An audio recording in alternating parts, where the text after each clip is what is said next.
कैसे हैं आप लोग। आज मैं आपको हिंदी व्याकरण का पाठ 3 पढ़ाऊंगी। कौन सा पाठ पढ़ाऊंगी? पाठ 3 का नाम है शब्द और वाक्य। शब्द को इंग्लिश में बोलते हैं वर्ड और वाक्य को बोलते हैं सेंटेंस। शब्द को इंग्लिश में क्या बोलते हैं? वर्ड और वाक्य को बोलते हैं सेंटेंस। शब्द, आज मैं आपको शब्द पढ़ाऊंगी। निम्नांकित चित्रों को ध्यान से देखिए। तो कसरत, बरगद, शरबत। कसरत, बरगद, शरबत। कसरत, बरगद और शरबत उपयुक्त सभी नाम कुछ ना कुछ अर्थ रखते हैं। क्या रखते हैं? अर्थ। कसरत मीन्स व्यायाम, बरगद पेड़ होता है, शरबत मीठा मीठा होता है ना पेय पदार्थ, उसको। तो सारे शब्द कुछ ना कुछ अर्थ रखते हैं, इसलिए ये शब्द हैं। क्या है? शब्द, क्योंकि इनका कुछ ना कुछ अर्थ होता है। अगर इनका कुछ अर्थ नहीं होता तो इनको शब्द नहीं कहते।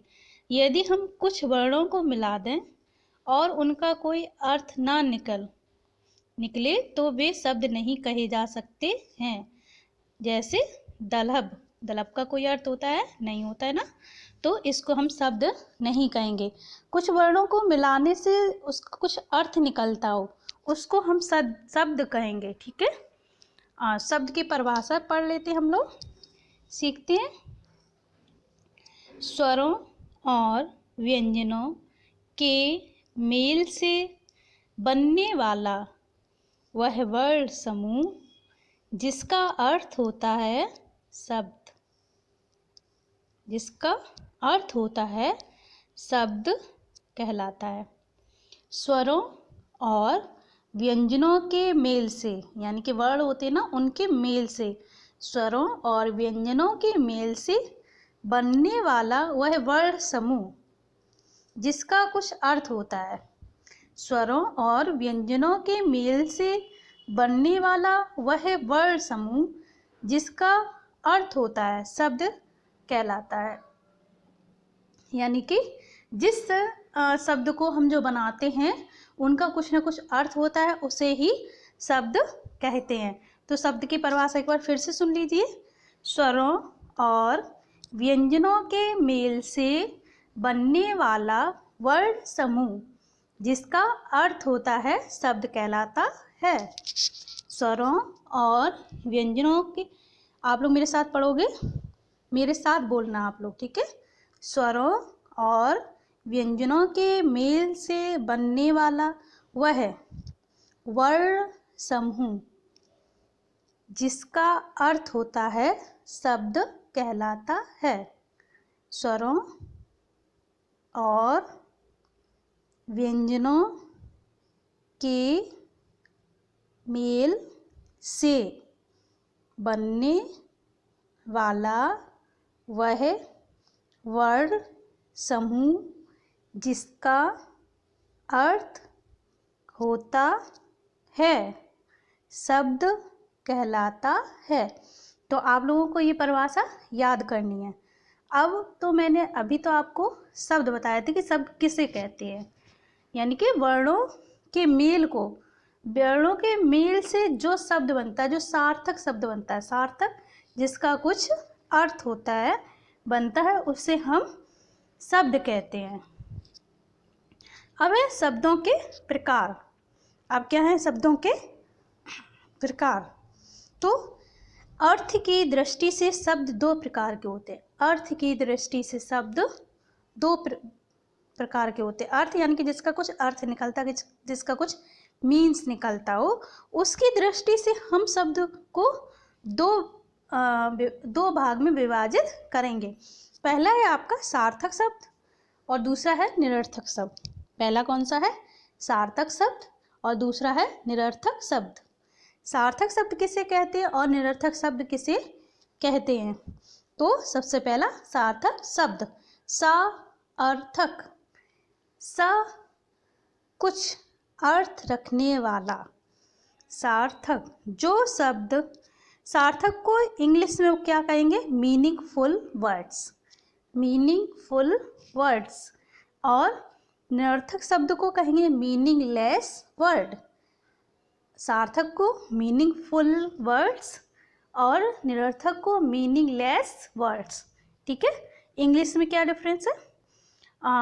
उसमें फुल है, सार्थक में हम मीनिंगफुल।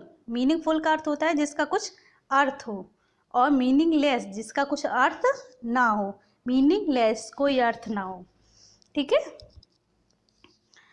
सार्थक शब्द किसे कहेंगे? जो शब्द कोई ना कोई अर्थ रखते हैं। जो शब्द कोई ना कोई अर्थ रखते हैं उन्हें सार्थक शब्द कहते हैं। जो शब्द कोई ना कोई अर्थ रखते हैं उन्हें क्या कहते हैं? सार्थक शब्द कहते हैं। मेरे साथ बोलना आप लोग। जो शब्द कोई ना कोई अर्थ रखते हैं उन्हें सार्थक शब्द कहते हैं। आया समझ में? जो शब्द कोई ना कोई अर्थ रखते हैं उन्हें सार्थक शब्द कहते हैं। जो शब्द कोई ना कोई अर्थ रखते हैं उन्हें सार्थक शब्द कहते हैं। ओके बच्चा? जैसे, अब जैसे भी उदाहरण तो समझना पड़ेगा ना उदाहरण। जैसे लड़का, मेज तथा किताब। लड़का, लड़के का भी अर्थ है ना? लड़का किसको कहते हैं आपको पता है। मेज किसे कहते हैं आपको पता है। किताब किसे कहते हैं वो भी पता है। तो इन शब्द का कुछ ना कुछ अर्थ है। अब है आपका दूसरा निरर्थक शब्द। निरर्थक शब्द, निरर्थक शब्द मीनिंगलेस वर्ड्स। जिन शब्दों का कोई अर्थ नहीं होता उन्हें निरर्थक शब्द कहते हैं। जिन शब्दों का कोई अर्थ नहीं होता उन्हें निरर्थक शब्द कहते हैं। जिन शब्दों का कोई अर्थ नहीं होता उन्हें निरर्थक शब्द कहते हैं। जिन शब्दों का कोई अर्थ नहीं होता उन्हें निरर्थक शब्द कहते हैं। क्या कहते हैं? निरर्थक शब्द। जैसे लड़का, बड़का, वेज तथा बिताब। तो इनका कुछ अर्थ हुआ। बड़का, बड़का मीन्स क्या होता है? कुछ नहीं। वेज मीन्स क्या होता है? कुछ नहीं। बिताब मीन्स कुछ नहीं। तो इनका कोई अर्थ नहीं है, इसलिए ये क्या है? निरर्थक शब्द है। क्या है? निरर्थक शब्द है। प्रयोग की दृष्टि से शब्द दो प्रकार के होते हैं। पहले मैंने आपको बताया अर्थ की दृष्टि से शब्द दो प्रकार के होते हैं, सार्थक शब्द और निरर्थक शब्द। अब मैं बता रही हूँ प्रयोग की दृष्टि से यूज की, जैसे किसी का यूज किया जाता है विकारी शब्द और अविकारी शब्द। अब विकारी शब्द क्या होते हैं और अविकारी शब्द क्या होते हैं ये मैं आपको कल के वीडियो में बताऊंगी कि विकारी शब्द किसे कहते हैं, अविकारी शब्द किसे कहते हैं। आज आप इतना ही समझ लीजिए शब्द किसे कहते हैं। सबसे पहला क्वेश्चन आपका क्या होगा? शब्द किसे कहते हैं। तो शब्द की परिभाषा हमको यहाँ राइट करनी है। क्या लिखना है? शब्द की परिभाषा लिखनी है। स्वरों और व्यंजनों के मेल से, ध्यान से सुनना, स्वरों और व्यंजनों के मेल से, मेल यानी कि दोनों को मिलाकर। ठीक है, स्वरों या व्यंजनों के मेल से। स्वर क्या हो गए? आ ई उ ए ऐ ओ औ। ये क्या हो गए? स्वर। का से लेके हा तक व्यंजन और क्षेत्र ज्ञ संयुक्त व्यंजन, अंग और आहा अयोग बाहा। ठीक, तो वर्णमाला में जितने भी व्यंजन होते हैं यानी यह स्वर होते हैं वर्णमाला पूरी, ठीक है, उनके जो आपस में इनको मेल करके जो शब्द बनता है, जो जिसका कुछ अर्थ निकलता है, उसे ही तो शब्द कहेंगे। तो स्वरों और व्यंजनों के मेल से बनने वाला वह है वर्ण समूह।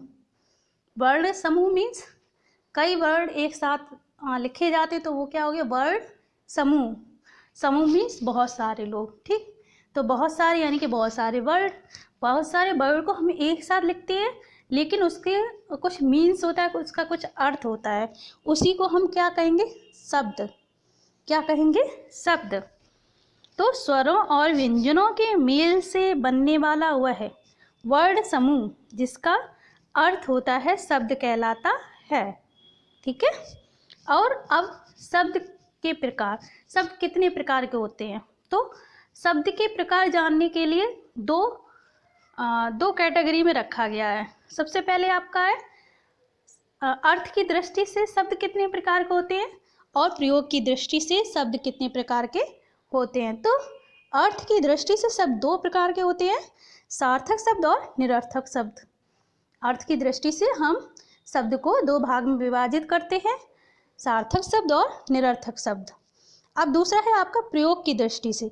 तो प्रयोग की दृष्टि से हम शब्द को दो भाग में विभाजित करते हैं। पहला है आपका विकारी शब्द और दूसरा है आपका अविकारी शब्द। पहला आपका कौन सा है? विकारी शब्द और दूसरा है आपका अविकारी शब्द। इनकी परिभाषा मैं कल बताऊंगी आपको। तो बच्चों आपको आज का चैप्टर शब्द, आज का टॉपिक क्या था? शब्द। शब्द की परिभाषा मैंने आपको बताई और शब्द के प्रकार बताए, प्रयोग की दृष्टि और अर्थ की दृष्टि। तो प्रयोग की दृष्टि से जो शब्द के प्रकार थे, विकारी शब्द और अविकारी शब्द, इनकी परिभाषा मैं आपको कल के वीडियो में बताऊंगी। अच्छा बच्चों, आज आप शब्द की परिभाषा और सार्थक शब्द और निरर्थक शब्द की परिभाषाएं आप लोग याद करेंगे, उसको बार बार पढ़ेंगे। क्या करेंगे? उसको बार बार पढ़ेंगे। आपको बार बार पढ़ने से ही वो याद हो जाएगा। रटना नहीं है आपको, बिल्कुल भी नहीं रटना है, आपको उसको समझना है। क्या करना है? उसको समझना है, तो आप हमेशा उसको याद रखोगे। रटने से आप एक अक्षर भूल गए, वर्ड भूल गए, तो आप पूरी की पूरी परिभाषा भूल जाओगे। इसलिए आपको रटना नहीं है, उसको पढ़ना है, केवल पढ़ना है बार बार, बस कम से कम 10 बार अगर आप उसको पढ़ोगे तो आपको वो अपने आप याद हो जाएगी। ओके बच्चों, आपको याद हो जाएगा, इट्स प्रॉमिस। लेकिन आपको पढ़ना पड़ेगा मन से, पूरे ध्यान से 10 बार। ठीक है, तो आपको ये परिभाषा याद हो जाएंगी। उसके बाद आप अपनी मम्मा को सुनाना, क्योंकि मुझे तो सुना नहीं पाओगे क्योंकि स्कूल खोले नहीं है, लेकिन जब स्कूल खोलेंगे तब मैं सुनूंगी। इसलिए आज इसको आप कम से कम 10 बार पढ़ेंगे। ठीक है, फिर उसके बाद आप अपनी मम्मा को सुना देंगे। मम्मा से कहना, मम्मा ये मुझसे सुन लीजिए। शब्द की परिभाषा, सार्थक शब्द की, निरर्थक शब्द। ठीक है, शब्द के प्रकार, ये सब आप अपनी मम्मा को सुनाएंगे ज़रूर। आपकी मम्मा से मैं कॉल करके आप पूछ सकते, किसी की सारी मम्मा से नहीं पूछ सकती, लेकिन किसी की भी मम्मा से। अच्छा बच्चों, अच्छे से पढ़ो, खुश रहो। धन्यवाद, बाय।